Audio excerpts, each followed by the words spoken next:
Station, I hate imperialism. I detest colonialism.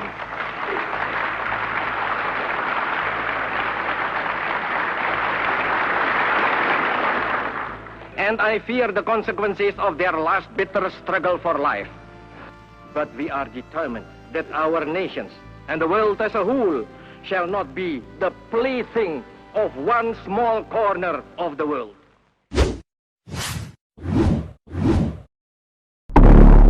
Assalamualaikum warahmatullahi wabarakatuh. Berbeda dengan presiden-presiden Indonesia setelahnya, Soekarno memang bertipikal paling lugas dan tegas, lebih ekspresif, berkarakter keras, tanpa kompromi dalam meluapkan kemarahan.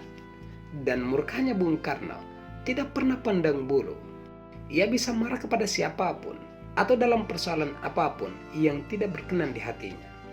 Sahabat sulh muda, berikut ini kami telah merangkum kemarahan-kemarahan Presiden Soekarno semasa menjadi Presiden Indonesia. Murka terhadap aktris Hollywood. Suatu hari di Amerika Serikat pada tahun 1956, suasana yang semula akrab dan bersahabat mendadak menjadi tegang. Presiden Soekarno sedang di Hollywood, ditemani oleh beberapa selebritas ternama negeri Paman Sam itu. Salah satunya adalah Jane Simmons, aktris cantik yang sangat terkenal kala itu. Mungkin bermaksud ingin akrab dengan Bung Karno yang didampinginya saat itu. Simmons mengungkapkan keinginannya berkunjung ke Jakarta suatu hari nanti. Nanti di Jakarta saya ingin naik becak, ucap Simmons. Tanpa diduga, Soekarno ternyata tidak berkenan dengan ucapan Simmons. Ia marah dan menghardik artis berkebangsaan Inggris itu. Bung Karno mengatakan, bekerja menari beca tidak pantas dibanggakan, apalagi dijadikan ikon Jakarta sebagai ibu kota Indonesia. Profesi sebagai tukang beca adalah bentuk nyata dari penghisapan manusia oleh manusia lainnya. Perkara menarik beca yang dianggap sebagai pekerjaan yang tidak manusiawi itu kembali disinggung Soekarno ketika menjamu duta besar Amerika Serikat untuk Indonesia, Howard Jones, sepulangnya ke Jakarta. Dalam menuju masyarakat yang adil dan makmur, tidak boleh lagi ada penghisapan manusia oleh manusia lainnya, tegas Soekarno. Murka terhadap Presiden Amerika.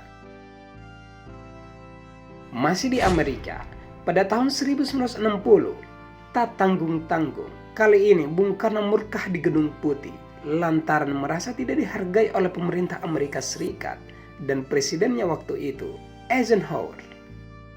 Dalam buku dari Soekarno sampai SBY, Bung Karno sudah merasa janggal dan kurang nyaman usai mendarat di Washington. Ternyata bukan Eisenhower yang menyambut kedatangannya sebagai protokol yang berlaku di Amerika saat itu ketika sesama kepala negara berkunjung. Kecewa, tentu saja, namun Presiden Soekarno berusaha memakluminya. Kemarahan baru meledak ketika kejadian nyaris serupa terulang lagi di Gedung Putih. Soekarno dijadwalkan bertemu dengan Eisenhower pada pukul 10.00 pagi waktu setempat. Jam 9.58 ia sudah tiba di Gedung Putih, kemudian duduk menunggu Presiden Amerika. Menit demi menit berlalu, Soekarno masih bertahan.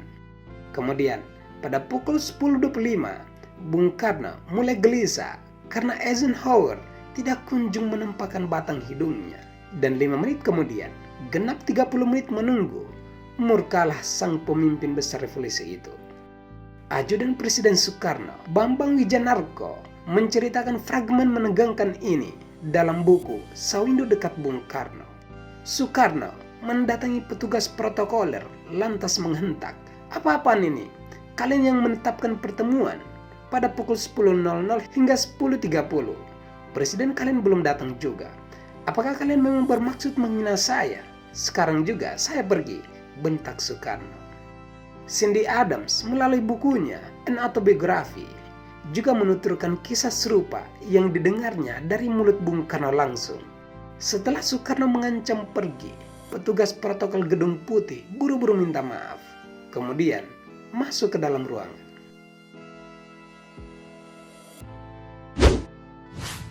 Murka demi martabat bangsa. Presiden Soekarno pernah murka di forum internasional sekelas Sidang Umum Perserikatan Bangsa-Bangsa atau PBB yang dihadiri oleh lebih dari 100 orang kepala negara dari seluruh dunia.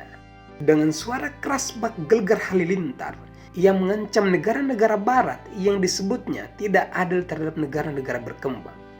Pada tahun 1963 itu, Soekarno sekaligus menyatakan bahwa Indonesia keluar dari Perserikatan Bangsa-Bangsa.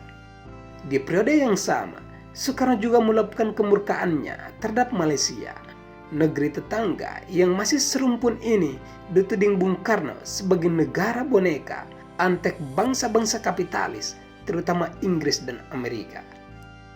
Soekarno tambah murka saat mendengar para pengunjuk rasa anti-Indonesia di negeri jiran itu membawa-bawa lambang negara Garuda Pancasila ke depan gedung Kedutaan Besar Republik Indonesia atau KBRI di Kuala Lumpur dan merobek-robek foto dirinya.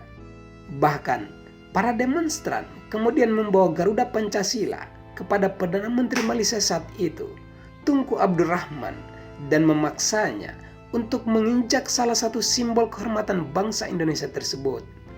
Kampanye Ganyang Malaysia pun menjadi luapan amarah Presiden Soekarno saat itu.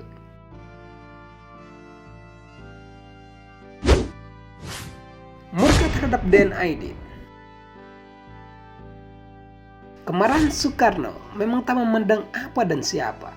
Terhadap Ketua Partai Komunis Indonesia atau PKI pun, Bung Karno pernah memarahinya. Menurut penuturan jurnalis sekaligus sejarawan Hendy Jo, dikutip dari Merdeka.com, Aidit yang membacakan teks proklamasi tidak menyebut nama Muhammad Hatta yang seharusnya dibaca berangkaian atas nama bangsa Indonesia Soekarno-Hatta. Setelah Aidit membaca naskah proklamasi yang tidak menyebutkan nama Muhammad Hatta, Soekarno naik pitam dan langsung pergi meninggalkan upacara yang belum selesai itu.